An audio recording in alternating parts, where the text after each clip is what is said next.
सर्वमंगल मांगल्य शिवे सर्वार्थ साधिके शरण्ये त्र्यंबके गौरी नारायणी नमोस्तुते। श्री महालक्ष्मी व्रताची कथा, गुरुवारची कहाणी।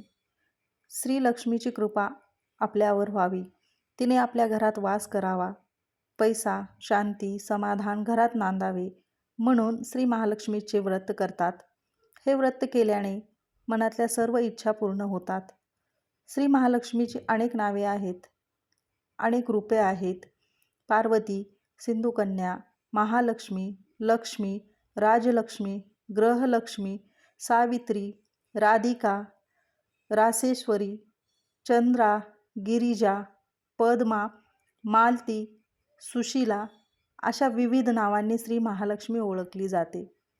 अशा या सर्वांभूती असलेल्या श्री महालक्ष्मीची ध्यानी घ्यावी अशी ही कहाणी आहे। द्वापर युगातील आपल्या भारतातील सौराष्ट्र देशात घडलेली। तेथे एक राजा राज्य करीत होता। त्याचे नाव भद्रश्रवा। तो शूर होता, दयाळू होता आणि प्रजादक्ष होता। 4 वेद, 6 शास्त्रे, 18 पुराणे याचे ज्ञान त्याला होते। अशा या राजाच्या राणीचे नाव होते सुरचंद्रिका। राणी रूपाने सुंदर होती, सुलक्षणी होती आणि पतिनिष्ठ होती। त्यांना एकूण 8 अपत्ये होती, 7 पुत्र आणि त्यानंतर झालेली एक कन्या। राजा राणीने कन्येचे नाव शांभाला ठेवले होते। एकदा देवीच्या मनात आले, आपण राजाच्या राजप्रसादी राहावे, त्याने राजा आणखी सुखी होईल, प्रजेलाही तो आणखी सुख देईल। गरिबाकडे राहिले तर सगळ्या संपत्तीचा तो एकटाच उपभोग घेईल। म्हणून देवीने एका म्हातारीचे रूप घेतले, फाटकी वस्त्रे ल्याली, आधारासाठी हातात काठी घेतली आणि काठी टेकत टेकत ती राणीच्या महालाच्या दाराशी आली। तिला पाहताच एक दासी पुढे आली। तिने म्हातारीला विचारले, कोण ग बाई तू? कुठून आलीस? काय काम काढलंस? तुझं नाव काय? गाव काय? काय हवं तुला? म्हातारीचे रूप घेतलेली श्री महालक्ष्मी म्हणाली, माझं नाव कमलाबाई, द्वारकेला राहते मी, तुझ्या राणीला भेटायला आलीये। कुठे आहे ती? दासी म्हणाली, राणीसाहेब महालात आहेत, त्यांना सांगायला गेले तर त्या माझ्यावर रागवतील, तुला त्या कशाला भेटतील? तुझा अवतार पाहून त्या तुला हकलून देतील, तू इथेच थोडा वेळ आडोशाला थांब।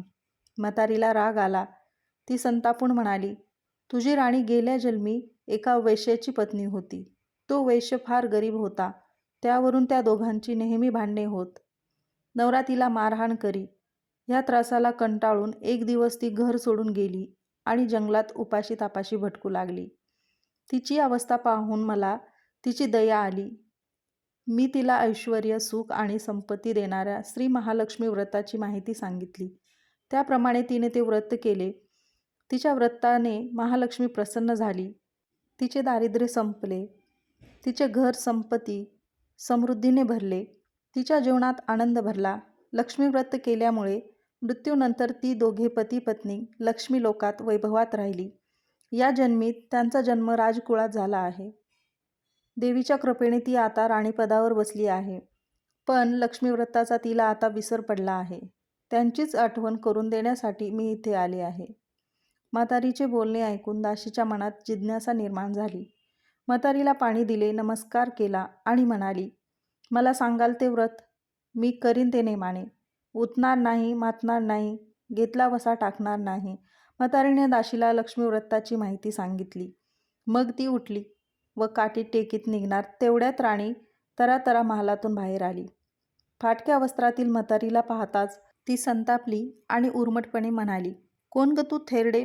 इथे कशाला आलीस? जा इथून। तिने पुढे होऊन म्हातारीला घालवून दिले।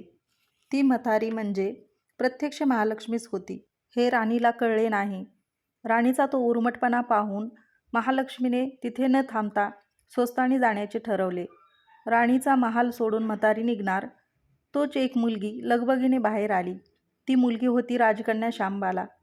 तिने येऊन म्हातारीला नमस्कार केला आणि कळवळून म्हणाली, आजी रागवू नका, माझी आई चुकली, तिच्यासाठी मला क्षमा करा, मी तुमच्या पाया पडते। राजकन्येचे ते बोलणे ऐकून श्री महालक्ष्मीला तिची दया आली।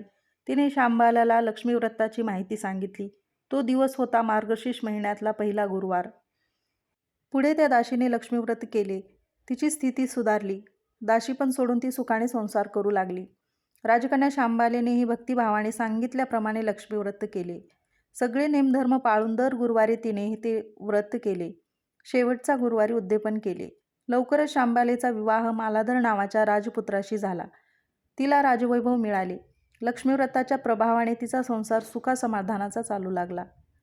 पण इकडे भद्रश्रवा व राणी चंद्रिका यांना हळूहळू वाईट दिवस दिसायला लागले. त्यांचे राज्य गेले. त्यांचे सगळे वैभव गेले. ऐश्वर्य लयाला गेले. चंद्रिका राणी होती ती स्थिती आता बदलली. अन्नपाण्यालाही ती महाग झाली. भद्रश्रवाला फार वाईट वाटे, पण तो तरी काय करणार. एक एक दिवस चिंतेने उगवत होता तसाच मावळत होता. एक दिवस भद्रश्रवाला वाटले मुलीकडे जावे, तिला पाहावे आणि 4-8 दिवस तिच्याकडे राहावे. त्याप्रमाणे तो जावयाच्या राज्यात गेला. चालून चालून तो खूप दमला होता, म्हणून थोडा वेळ विश्रांती घेण्यासाठी तो एका नदीच्या काठी बसला. राणीची दाशी नदीवर येत होती. तिने भद्रश्रवाला ओळखले. दाशी धावत महालात गेली. राजाला बातमी सांगितली. शांबालालाही ते समजले. शांबाला आणि मालाधराने रथ पाठवून भद्रश्रवाला मोठ्या मान सन्मानाने राजवाड्यात आणले आणि त्याचा आदर सत्कार केला. काही दिवस जावयाचा आणि मुलीचा पाहुणचार घेत भद्रश्रवा राजवाड्यात राहिला. आता परत जायचे विचार त्याच्या मनात घोळू लागले. जावयाला त्याने तसे सांगितले. जावयाने संमती दिली. भद्रश्रवा परत जायला निघाला तेव्हा शांबालेने एक हंडा भरून धन पित्याला दिले. तो हंडा घेऊन भद्रश्रवा घरी आला. मुलीने धनाने भरलेला हंडा दिला आहे हे ऐकून सूरजचंद्रिकेचा आनंद गगनात मावेना. घाईघाईने तिने हंड्यावरचे झाकण काढले. आत पाहते तर काय, हंड्यात धन नव्हतेच, होते फक्त कोळसे. महालक्ष्मीच्या अवकृपेने हंड्यातल्या धनाचे कोळसे झाले होते. चंद्रिकेने कपाळावर हात मारून घेतला. भद्रश्रवा हा चमत्कार पाहून चकित झाला होता. दुःखाचे दिवस संपत नव्हते, दारिद्र्याचे भोग सुटत नव्हते. सूरजचंद्रिकेला एक एक दिवस काढताना जीव मेटाकुटीला येत होता. एक दिवस सूरजचंद्रिकेच्या मनात लेकीला भेटायची इच्छा निर्माण झाली. त्याप्रमाणे ती लेकीच्या घरी जाण्यासाठी निघाली. तो दिवस होता मार्गशीर्ष महिन्यातला शेवटचा गुरुवार. सूरजचंद्रिका लेकीच्या घरी पोहोचली तेव्हा शांबाला व्रताचे उद्यापन करीत होती. शांबालेने आईकडून महालक्ष्मी व्रत करून घेतले. 4 दिवस मुलीकडे राहून सूरजचंद्रिका परत आपल्या गावी आली. लक्ष्मीव्रत केल्यामुळे काही दिवसातच त्यांना त्यांचे पूर्वीचे वैभव परत मिळाले. राज्यप्राप्ती झाली. पुढे काही दिवसांनी आई वडिलांना भेटण्यासाठी म्हणून शांबाला माहेरी आली. पण बाप भेटायला गेला असताना त्याला शांबालेने कोळसा भरलेला हंडा तरी दिला होता, पण आपल्याला मात्र काहीच दिलं नाही. हा राग राणीच्या मनात होता. त्यामुळे शांबालेचे व्हावे तसे स्वागत कुणी केले नाही. राणीने एक प्रकारे तिचा अपमानच केला होता. पण शांबालेलाही आईचा राग आला नाही. ती पुन्हा आपल्या घरी जाण्यासाठी निघाली. निघताना तिने पूर्वी बापाला दिलेला हंडा परत घेतला. त्यात मीठ भरले व तो हंडा घेऊन ती आपल्या सासरी आली.